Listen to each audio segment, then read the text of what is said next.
జగన్మోహన్ రెడ్డి గారి మాటలు నమ్మి ఓట్లు వేస్తే ఇది విన్నారా? ఇవాళ జరుగుతుంది ఏంటి అని అడుగుతా ఉన్నా. అంటే నన్ను పరాయివాడిగా తీసి పారేసావన్నమాట. ఇన్నాళ్ళు నేను మీ వాడిని, మీరు నా వాళ్ళు అనుకుని మురిసిపోయానయ్యా. ఇప్పుడు ఈ బంధుత్వం కూడా లేకపోయిన తర్వాత నేను ఇక్కడ ఉంటాను. వైఎస్ఆర్ కాంగ్రెస్ పార్టీ అధికారంలో ఉన్నప్పుడు బాదుడే బాదుడు, అందరి నోట ఒకటే మాట, బా బా బా బాదుడే బాదుడు. నీకోసం మనడంతా రౌండ్లు వేస్తున్నారు. మనం అంట అంత లైకింగ్, మరి లైకింగ్ తలకాయ ఊళ్ళో అంతా అప్పులు చేసినట్టుగా కనపడితే చెప్పన్నారు. కనపడలేదని చెప్పండి. ఎవరి పేరు చెబితే కరెంటు బిల్లులు గుండెపోటు తెప్పిస్తాయో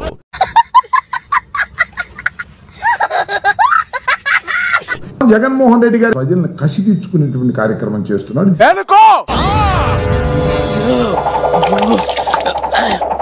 ఎవరి పేరు చెబితే హై వోల్టేజ్ షాక్ ఒళ్ళంతా తగులుతుందో. చాలా దురదృష్టకరమని మనవి చేస్తున్నా.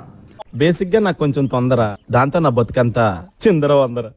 విద్యుత్ వినియోగదారుల మీద, గృహ వినియోగదారుల మీద ఏం చేస్తావరా? చంపుతావా? నరుకుతావా? ఏం చేస్తావరా? 25% నుంచి 55% అర్ధంతరంగా పెంచేసి ఏం మాట్లాడుతుంటావు? పొద్దు పొద్దున్నే తాగుండావా? ఇవాళ 15,485 కోట్ల రూపాయలు ప్రజల మీద భారం వేశారు. దీనికి ఉన్న విశ్వాసం ఉందరా నా కొడక? నీకు రే పురుగులు పట్టి చేస్తావురా నా కొడక? మంచి చేస్తే నా కొడక నువ్వు రే నాశనం అయిపోతావురా. జగన్మోహన్ రెడ్డి గారు దీనికి ఏ సమాధానం చెప్తారో ఇప్పుడు చెప్పాలని కూడా ఈ సందర్భంగా నేను మనవి చేస్తున్నాను.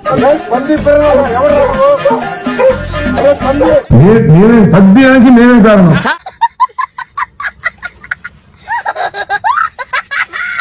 సూపర్ 6 అమలు చేయకపోవడానికి కూడా జగన్మోహన్ రెడ్డి గారే కారణం.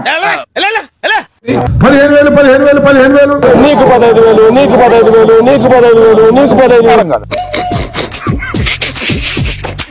జగన్మోహన్ రెడ్డి గారు 5 సంవత్సరాల్లో విధ్వంసం చేశాడు. బాధలు తిరిందా?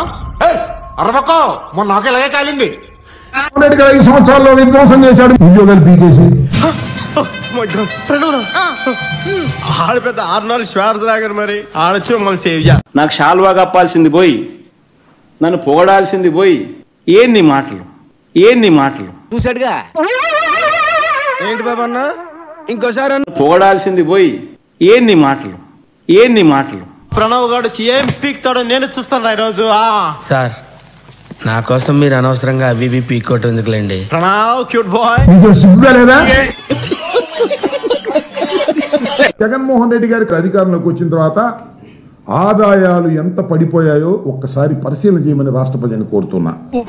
చెప్పారా నీకు దానవరా బాబు? ఇవన్నీ చూస్తుంటే జగన్మోహన్ రెడ్డి గారు చెప్పేవన్నీ గొప్పలు, చేసేవి మాత్రం అభూతమైన కల్పనలు అనేటువంటి విషయాన్ని నేను ఎదవని అది నిజం సార్. చెప్పేటివన్నీ శ్రీరంగ నీతులు, చేసేటివన్నీ దొమ్మల గుడిసెల్లోకి దూరడం. నీ ఒపీనియన్ ఓడరా అడిగిండు, మాకే నీ మీద ఒక ఒపీనియన్ లేదు.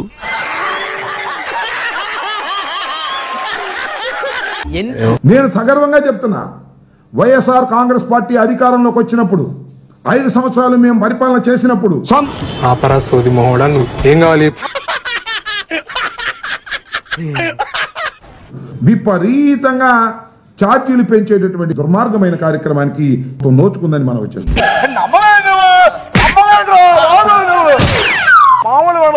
నేను జ్యోతిష్కున్నా, మంత్రినే. పోలవరం ఎప్పుడు పూర్తవుతుందో చెప్పలేను అనటానికి గల కారణాన్ని జోక్ భలే ఉండదన్నా.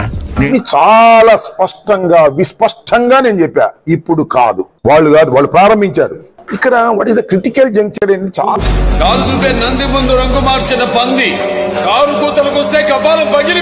చాలా మందికి అర్థం కాదు. అర్థం కాదు అని ఎందుకు చెబుతున్నా నాకు కూడా అర్థం కాదు.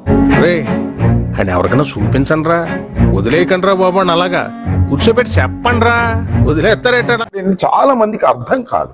అర్థం కాదు అని ఎందుకు చెబుతున్నా నాకు కూడా అర్థం కాల. వెనకటి కోడు తుపాకి లేకపోయినా లపాకి కావాలన్నా అంట. దీని అర్థం ఏమిటో మంచి సామెత ఈనూరుకోవాలి. మంత్రి అయిన తర్వాత మా స్టాఫ్ అందరిని కూర్చోబెట్టుకుని, ఇంజనీరింగ్ డిపార్ట్మెంట్ అందరూ కూర్చోబెట్టుకుని 1కి 2 సార్లుగా నేను అధ్యయనం చేస్తే అప్పుడు అర్థమైంది.